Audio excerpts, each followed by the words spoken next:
Bangkay sa lalaki nga naputos ang duct tape nasapuan sa kilid sang dalan sa Bagao City.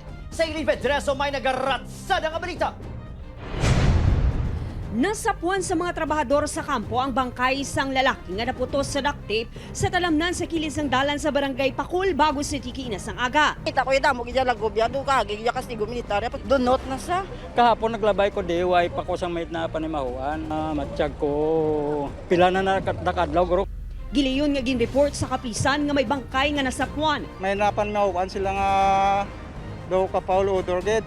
Kag na-confirm namon ma'am nga ang isa ka persona nga nakaduct tape ang bilog nga lawas isa ka lalaki. Wala man siya mga lagob sa lawas pero subject for confirmation. Posible sa kapulisan nga ginhalin sa kilisan dalan ang bangkay kag sa iban nga lugar ginhimo ang krimen. Base sa inisyal nga investigasyon sang Soko, may pilas ang lalaki sa agtang.